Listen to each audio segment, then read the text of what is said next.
मेरे पाकिस्तानियों, जब तक ये पैगाम आप तक पहुंचेगा मुझे ये अरेस्ट कर चुके होंगे और मैं जेल में होऊंगा। दर्शक वृन्द नमस्कार। पाकिस्तान का पूर्व प्रधानमन्त्री इमरान खान हिजो फेरि गिरफ्तारीमा पर्नुभएको छ। पाकिस्तानका निम्ति हिजोको दिन यति महत्त्वपूर्ण दिन थियो। त्यही दिन इमरान खान पक्राउ पर्नु पाकिस्तानी जनताका निम्ति ठुलो चिन्ताको विषय हो, ठुलो दुःखको विषय पनि हो। पाकिस्तानमा अहिले राष्ट्रिय एकताको आवश्यकता छ। त्यो राष्ट्रिय एकता यसकारण पनि आवश्यकता छ कि पाकिस्तान समर्थित, पाकिस्तानले ऐक्यबद्धता जनाउँदै आएको काश्मीरलाई भारत सरकारले संविधानको धारा 370 को प्रयोग गरेर काश्मीरी जनतामाथि ठुलो अन्याय गरेको छ। त्यो अन्याय यस अर्थमा पनि देखिन्छ कि काश्मीरी जनताले विगत 3 वर्षदेखि इन्टरनेटको प्रयोग गर्न पाइरहेका छैनन्, मोबाइलको प्रयोग गर्न पाइरहेका छैनन्, इमेलको प्रयोग गर्न पाइरहेका छैनन्। एक किसिमबाट वञ्चित छन्। उनीहरूलाई घरमा कैद गराइएको छ। साँचो अर्थमा भन्ने हो भने पुरै काश्मीरमा 3 वर्षदेखि कर्फ्यूको अवस्था छ। त्यो अवस्थाका बीच आफैले समर्थन गरेका जनताहरू गुज्रिरहेको र उनीहरूको समर्थनमा पाकिस्तानले ऐक्यबद्धता जनाइरहेका कारणबाट पनि पाकिस्तान र भारतका बीच द्वन्द्व बढिरहेको छ। भारतले पाकिस्तानलाई शत्रु राष्ट्रको रूपमा घोषणा गरेको छ। पाकिस्तानले भारतलाई शत्रु राष्ट्रको रूपमा घोषणा गरेको छ। यसरी एकले अर्को मुलुकलाई शत्रु राष्ट्रको रूपमा घोषणा गरिरहेको अवस्थामा त्यही दिन विगत 3 वर्षदेखि पाकिस्तानले मनाउँदै आएको यो दिनलाई कालो दिवसको रूपमा अथवा अगस्त 5 लाई कालो दिनको रूपमा मनाउँदै आएको छ। त्यही अगस्त 5 को दिन हिजो शनिबारको दिन इमरान खानलाई पाकिस्तान सरकारले गिरफ्तार गरेको छ। गिरफ्तार गर्नुपर्ने कारण पनि बडा अनौठो छ। एउटा मुद्दा लाग्यो। इमरान खानलाई पक्राउ गर्ने प्रयास त धेरै पहिलेदेखि भइरहेको थियो। तथापि यसपटक पाकिस्तानका पूर्व प्रधानमन्त्री इमरान खानलाई गिरफ्तार गर्नुको पछाडि जिल्ला अदालतको फैसलाले सहयोग पुर्याएको छ अहिलेको सरकारलाई इमरान खानका विरुद्धमा कदम चलाउन। अदालतले तोसाखाना मुद्दामा इमरान खानलाई दोषी ठहर गर्दै 3 वर्षको कैदसहित 1 लाख रुपैयाँ जरिवानाको सजाय सुनाएको छ। हिजो अदालतको फैसलापछि उनलाई उनकै निवास लाहोरबाट प्रहरीले नियन्त्रणमा लिएको छ। इमरान खान सन् 2018 मा पाकिस्तानको प्रधानमन्त्रीमा निर्वाचित भएका थिए। तर 2022 अप्रिलमा उनी विरुद्ध अविश्वासको प्रस्ताव दर्ता भयो। अविश्वासको प्रस्तावमा इमरान खानले बहुमत प्राप्त गर्न नसकेपछि उनी पदच्युत भएका थिए। कुल 342 सदस्यीय संसदमा प्रस्तावको पक्षमा 174 सदस्यले मतदान गरेका थिए। अप्रिल 2022 मा पदबाट हटाइएपछि इमरान खान विरुद्ध 100 भन्दा बढी उजुरी गरिएका थिए। इमरान खानले भने ती सबै आरोप अस्वीकार गर्दै राजनीतिकरण गरिएको भन्दै आएका छन्। तर हिजो शनिबार अदालतले उनी विरुद्धका 100औं अभियोगमध्ये तोसाखाना मुद्दामा दोषी ठहर गरेको छ। तोसाखानाको अर्थ हुन्छ खजाना कोठा। खजाना कोठा मुगल शासनकालमा शाही मानिसहरूबाट प्राप्त उपहार राख्नका लागि प्रयोग गरिन्थ्यो। यो व्यवस्था भारतमा भारत स्वतन्त्रतापछि पनि जारी रह्यो। यसमा विदेशबाट आएका सरकारी अधिकारीहरूले प्राप्त गर्ने उपहारहरू राख्ने गरिन्छ। सरकारी अधिकारीलाई विदेशबाट प्राप्त हुने बहुमूल्य उपहार तोसाखानामा राख्ने प्रचलन छ। तोसाखानामा विदेशबाट प्राप्त उपहार 30 दिनभित्र राखिसक्नुपर्छ। अर्थात् विदेश भ्रमण गरेर स्वदेश फर्किएको 30 दिनभित्र तोसाखानामा राखिसक्नुपर्ने पाकिस्तानको नियम छ। भारतमा यसको जिम्मेवारी परराष्ट्र मन्त्रालयले सम्हाल्दै गरेको छ। यस सवालमा भारत र पाकिस्तानका बीच केही मिल्दछन् व्यवहारहरू। भारत पाकिस्तान विभाजनको 27 वर्षपछि पाकिस्तानमा तोसाखाना स्थापना भएको थियो, जसलाई क्याबिनेट डिभिजनको नियन्त्रणमा राखिएको छ। तोसाखानामा पाकिस्तानका प्रधानमन्त्री, राष्ट्रपति, मन्त्री परिषदका मन्त्रीहरू तथा सरकारी अधिकारीहरूले विदेश भ्रमणमा प्राप्त उपहारहरू राख्नुपर्ने चलन रहँदै आएको छ र राख्ने गरिएको छ। आरोप लागेको छ इमरान खानले 2018 देखि 2022 सम्म पाकिस्तानको प्रधानमन्त्री हुँदा त्यो अवधिबीच विदेशबाट प्राप्त उपहार तोसाखानामा राख्नुभएको छैन। त्यही आरोप इमरान खानमाथि लागेको थियो। त्यस मुद्दामा पाकिस्तानको सरकारले इमरान खानलाई पटक पटक गिरफ्तार गर्ने प्रयास गरेको थियो। तर इमरान खानको पक्षमा देशव्यापी रूपमा जनलहर सृजना भएको छ। त्यो जनलहर सडकमा उत्रियो। इमरान खानलाई सरकारले गिरफ्तार गरेर लगेपछि सारा पाकिस्तानी जनता सडकमा उत्रिएर इमरान खानको समर्थनमा नाराबाजी गर्दै इमरान खानलाई रिहाई गर्न सरकार बाध्य भयो। अदालतको आदेशबाटै उनलाई रिहाई गरिएको थियो। पटक पटक अदालतको प्रक्रिया पुरा गराएरै उनलाई गिरफ्तार गर्ने प्रयास पाकिस्तान सरकारले गर्दै आयो। तर यसपटक अदालतको फैसला अनुसार नै 3 वर्ष कैद र 1 लाख रुपियाँसम्म जरिवानाको फैसला गराएर उनलाई शनिबारकै दिन अगस्त 5 तारिक परेको दिन गिरफ्तार गरिएको छ।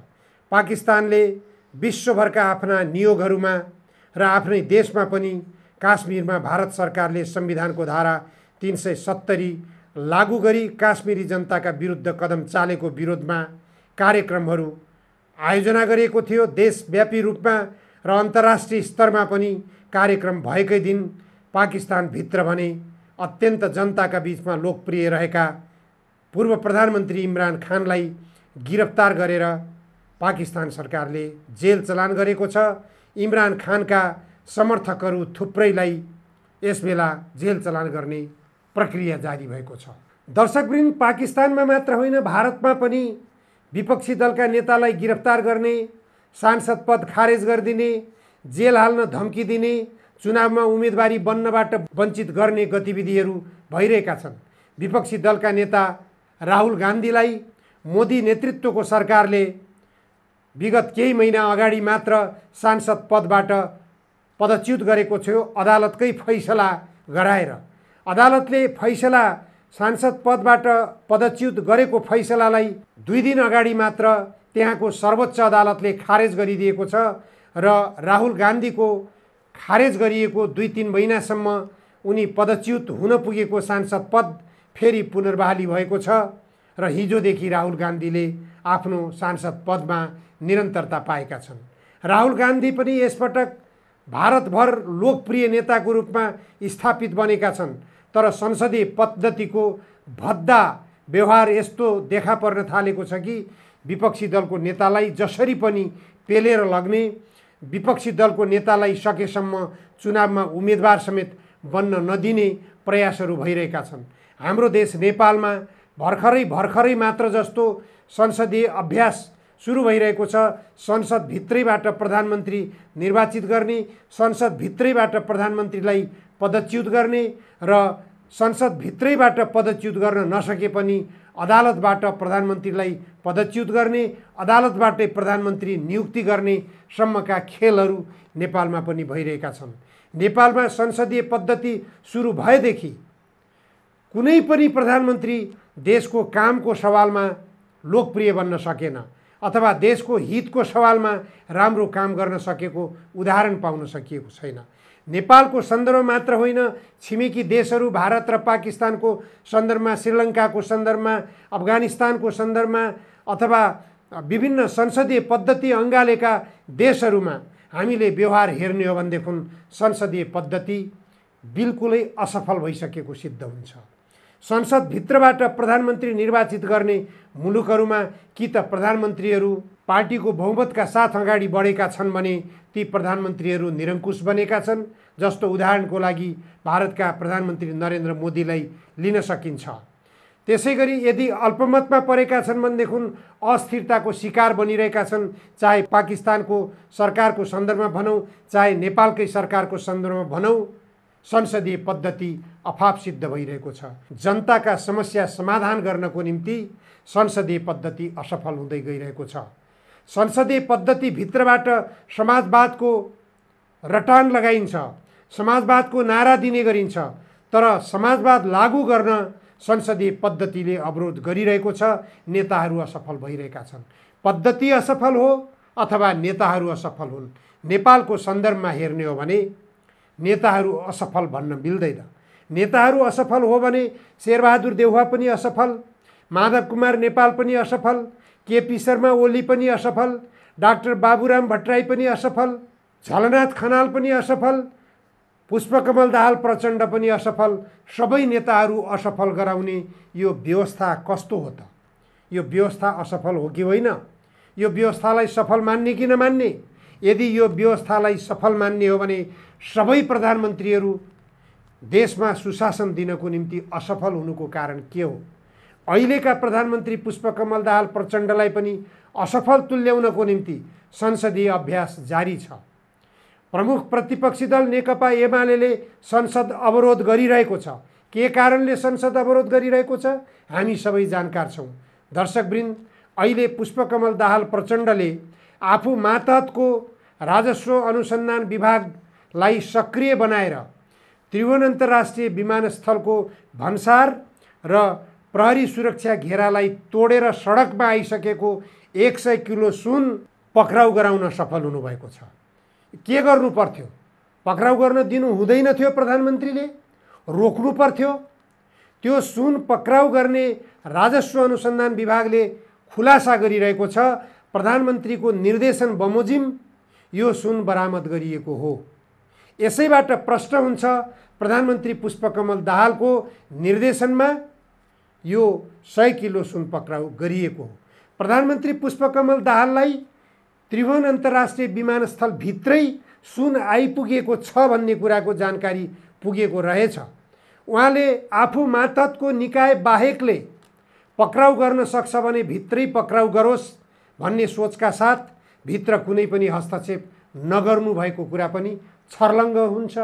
यदि सकारात्मक रूपमा उहाँको यो कदमलाई नलिने हो भने आलोचना गर्नेहरूले जस्तो सुकै तरिकाले बदनाम गर्न खोजे हुन्छ, आलोचना गर्न खोजे हुन्छ।